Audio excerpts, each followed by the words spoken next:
The Irony of the Military. June 12, 2020 by Anna von Reitz.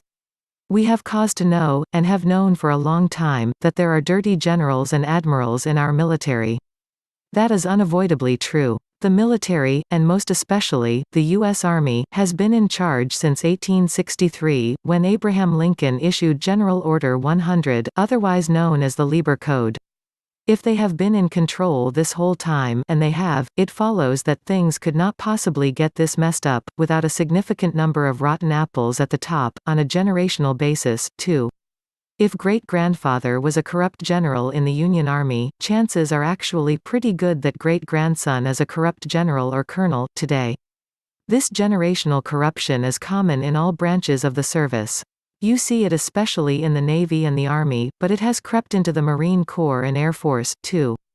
There are certain names, like McCain, that have an immediate debt load associated with them in this regard, and members of the services at a certain level are all well acquainted with the military families that are responsible for this taint. When their sons are sissies they send their daughters, because the lure of absolute power and unlimited money is simply too strong to resist. The upfront result of this intergenerational corruption and influence peddling and preferential treatment is that some pigs really are more equal than others in our military, and some are so much more equal that they get away with murder, like John McCain, and are still touted as war heroes.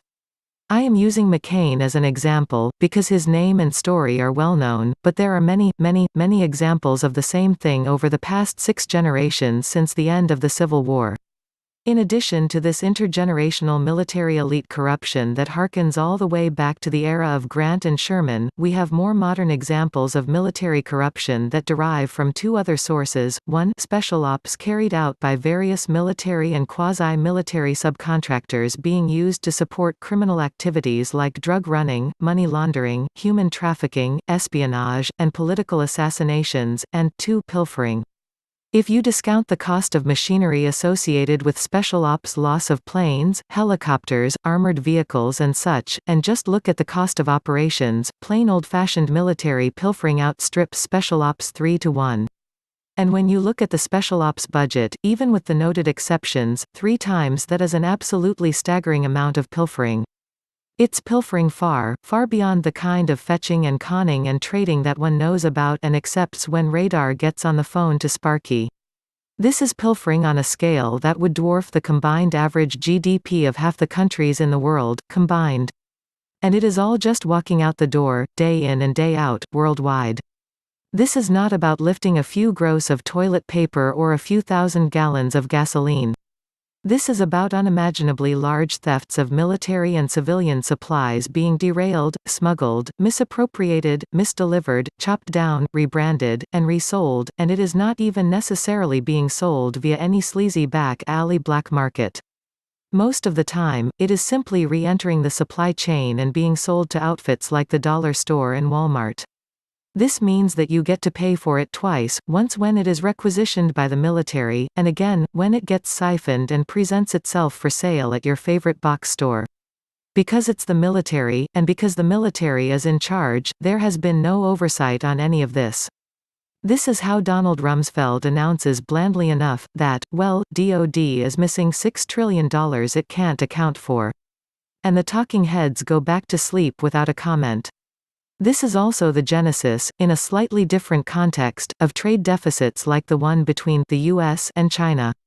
You have Chinese generals on one end of the pipeline and US generals on the other.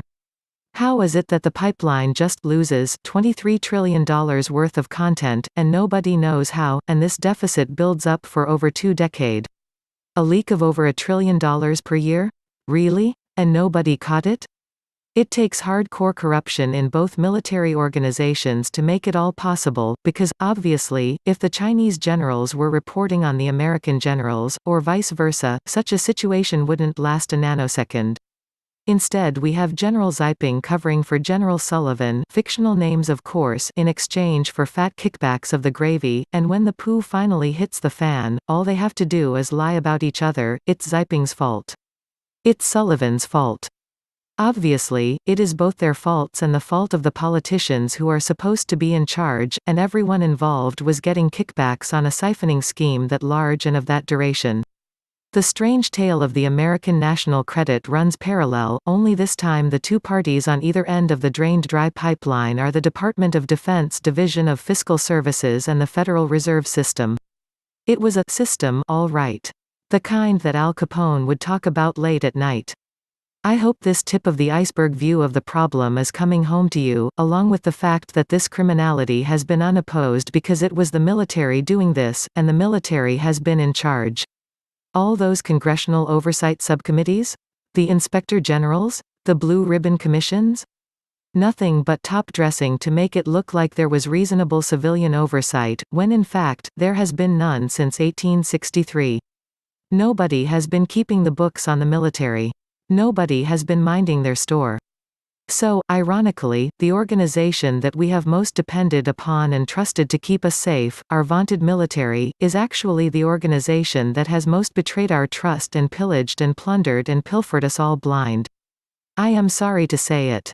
And I am sorry to see the names of the men, the retired generals, who are now gathered round, baying at Mr. Trump like a pack of foxhounds, because whether they know it or not, they are condemning and identifying themselves. They might as well put on neon vests and carry around a placard with the word "guilty" painted on it. Who has a vested interest in prolonging and hiding the fraud and embezzlement? Who really, truly, doesn't want us to ever get to the bottom of any of this? Who resents and resists actual civilian oversight? The dirty generals and dirty admirals don't want to accept any actual or effective civilian oversight of their activities, for obvious reasons, and don't want to admit what they've done. Still, it all comes down to this: if our country is in trouble, if we've been embezzled, if our money is no good, if we are not safe in our beds, if we are not happy in our lives, the blame for it lands on the military, because they've been in charge the whole time. Links to Anna's articles and resources can be found in the video description box. Thanks for watching, liking and sharing. If you enjoy having Anna's latest articles made into videos, please consider making a purchase from Ed's website sacredintuitiveelements.com. Thank you.